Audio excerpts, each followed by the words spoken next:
Assalamualaikum warahmatullahi wabarakatuh. Perkenalkan, nama saya Sabrina Rahma. Saya dari Prodi Pendidikan Ekonomi Universitas Pancasakti. Di sini saya mau menjelaskan tentang kecerdasan emosional intelijen. Oke teman-teman, di sini saya mau menjelaskan apa sih pengertian emosional intelijen atau kecerdasan emosional adalah kemampuan untuk memahami, mengevaluasi, serta merespon emosi diri sendiri dengan orang lain. Seseorang dikatakan memiliki emosional intelijen bila memiliki beberapa elemen berikut ini. Yang pertama ada kesadaran diri. Kesadaran diri adalah tentang memahami diri sendiri mulai dari kelemahan serta kekuatan diri, nilai-nilai pada diri sendiri, dan bagaimana dampaknya kepada orang lain. Dalam praktiknya, kesadaran diri juga dapat diperlihat sebagai kepercayaan diri dan keterbukaan untuk menerima kritik yang membangun. Yang kedua ada manajemen diri. Manajemen diri dapat dimaknai sebagai kemampuan untuk mengatur dan mengelola emosi diri bila berarti harus menyembunyikan emosi sementara waktu. Namun, tentang bagaimana mengekspresikan emosi secara tepat. Oke, yang ketiga ada motivasi. Motivasi juga akan memainkan peranan dalam skill emosional intelligence seseorang. Orang-orang dengan kecerdasan emosional biasanya akan dimotivasi oleh hal-hal luar imbalan eksternal seperti uang, pengakuan, dan pujian. Sebaliknya, mereka dimotivasi oleh hasrat untuk memenuhi kebutuhan dan tujuan batin mereka sendiri. Yang keempat ada empati. Empati juga menjadi elemen lain yang penting dimiliki oleh seseorang yang dimiliki kecerdasan emosional.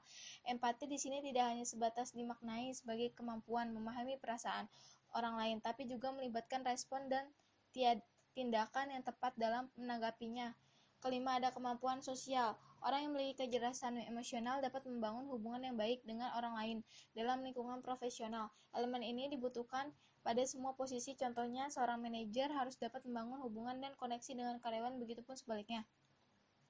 Oke, di sini ada aspek-aspek kecerdasan emosional. Yang pertama ada kesadaran diri, yakni kemampuan untuk mengenal dan memilah-milih perasaan, memahami hal yang sedang kita rasakan dan mengapa hal itu kita rasakan, dan mengetahui penyebab munculnya perasaan tersebut, serta pengaruh jika terhadap orang lain.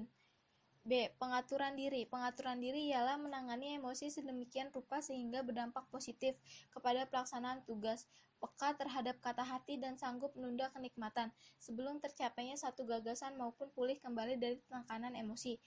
Yang ketiga ada motivasi, ialah menggunakan hasrat yang paling dalam untuk menggerakkan dan menuntut kita menuju sasaran, membantu kita mengambil inisiatif dan bertindak sangat efektif, serta untuk bertahan menghadapi kegagalan dan frustasi.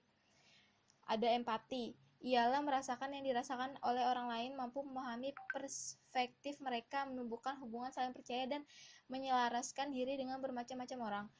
Yang selanjutnya ada keterampilan sosial. Keterampilan sosial ialah menangani emosi dengan baik ketika berhubungan dengan orang lain dan dengan cermat, membaca situasi dan jaringan sosial, berinteraksi dengan lancar, menggunakan keterampilan ini untuk mempengaruhi dan memimpin, bermusyawarah, dan menyelesaikan perselisihan, serta untuk bekerja sama dan bekerja dalam tim. Oke, di sini ada seberapa penting emosional intelijen menurut Anda? Yap, sangatlah penting dalam proses menghadapi kehidupan sosial yang harus berinteraksi dengan orang lain. Tak adanya EQ dan pendidikan, Anda tidak akan bisa menjalani hidup sebagai individu yang berinteraksi dengan lingkungan sekitar. Dan salah satu ialah pendidikan.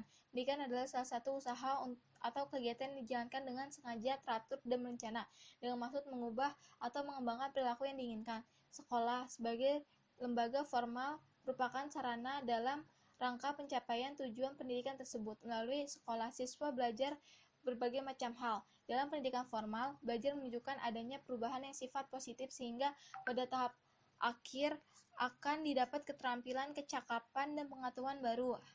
Hasil dari proses belajar tersebut tercermin dalam prestasi belajarnya. Oke teman-teman, terima kasih sudah menonton video saya. Semoga bermanfaat. Bye-bye.